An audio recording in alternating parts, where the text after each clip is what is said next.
Okay, so in the scheme of motivational theories, we went from needs, went to behaviors, and they said in the employee behaviors, we thought, okay, let's see if there's a way we can make the job more motivating.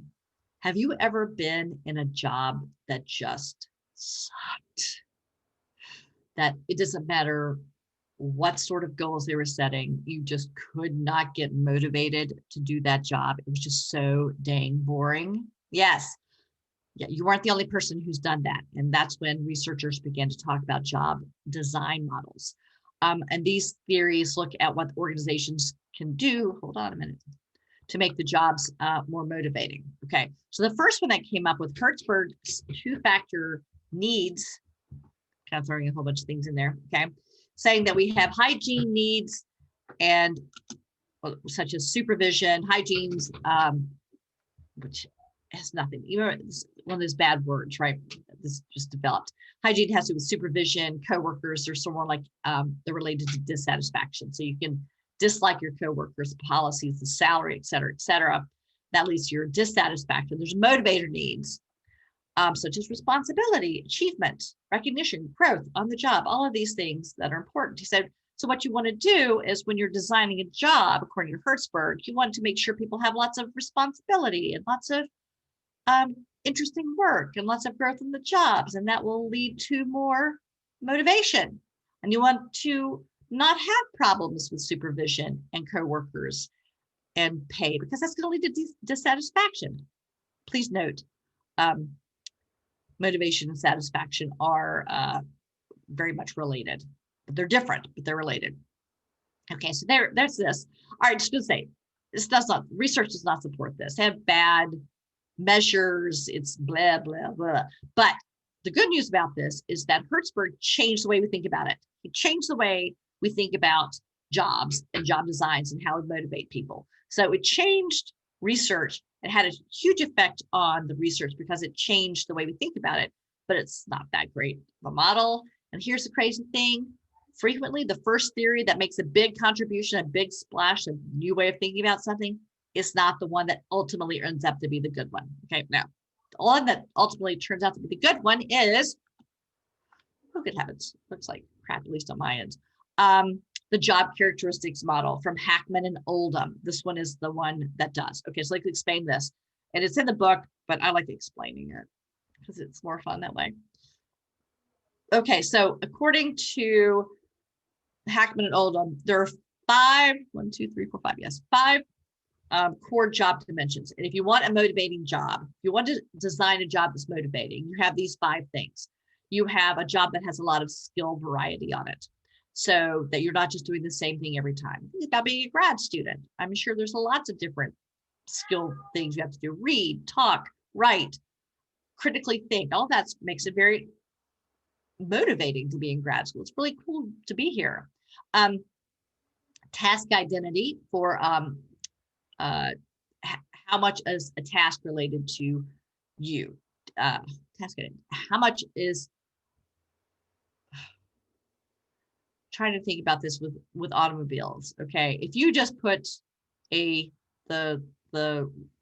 first lug nut on the tire of the car, you don't have a lot of task identity for building the car. If, on the other hand, you are the one who wrote the paper in grad school, you have a lot of task identity, and it's very motivating to do something that has your name on it. It's essentially what that means. The third one is task significance. How important is this? Certainly, we're going to say that nursing teachers should have tasks. So it's important. Society thinks that's good. Police officers, firefighters, doctors. Those are all important things in society. So it's significant. What I love about this, absolutely love about this, is when I talk about this in my undergrad classes, and I use their own jobs. I love when my wait staff employees say, listen, my job is important because I'm here to help people have a good night out. And it is important. And they're highly motivated on their jobs because they see rightly that they are key to people having a good night out. And I think that's pretty awesome. So we can throw out police officers, doctors, and teachers and nurses having task significance, but you can probably find something important about every job as being significant in society. How much freedom to make decisions you have, that's autonomy, and how much feedback we get. That's starting to see things come up over time. So yes, getting feedback about how well you're doing is important motivation. So these are the 5 core job dimensions that Hackman and Oldham down here have said that we need to use to set up jobs that are motivating. And those lead to these critical psychological states. So the first 3 lead to meaningfulness of work, that you experience your work as meaningful. You have responsibility for it, and you get to find out how well you're actually doing. Because if you got to, imagine waiting tables and never getting any idea if they like the food or they got their food or any of that stuff. That would not be good feedback. Whereas waiting tables, you get a tip, that kind of helps. You get some feedback right away. Okay. The next part of this is, and that leads to this final part of motivation, performance, satisfaction, low absenteeism, and turnover. And we do find research supports this. Okay. So these 5 characteristics lead to these 3 internal states, lead to these 4 outcomes.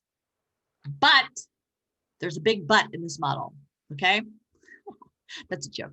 There's a big but in this model, and it is for employees with growth need strength. Employee growth needs strength. And we're coming right back to need for achievement, just calling it something different. Okay. For employees who at that stage of their career really have a need, they want to grow, they want to be doing things important, then these 5 characteristics lead to these critical states, lead to these personal outcomes. I also love my undergrads. That's why I love this. I love teaching this to my undergrad classes, and I love having my students to share all their experiences. So for some of, as I mentioned, the wait staffs, my wait staff said, yes, I see all of these things in my job. I feel all of these things, and I love working hard. And they have other students who say, I don't give a crap about growing. Right now, all I want is money. So I am a wait person, and yeah, there's skill variety, blah, blah, blah. But it doesn't, I'm just doing what I have to do to get through my job. When we think about office space, how much flair we're supposed to have, you'll see that at the end of this. Yes, it all has to do with the employee growth needs strength. This is why I use that movie to use this theory. So this model holds for people who have high growth needs strength. If they don't, then it doesn't matter. It doesn't matter how much you change the job. They just don't really give a big flying fig Newton about working hard, even if all of these things are set up. Okay, does that make sense? This theory. Lots of research support. And there's problems because it's hard to test the whole thing, and it's correlation and blah, blah, blah, blah. But it actually does have some pretty good support behind it. And there you go. All right.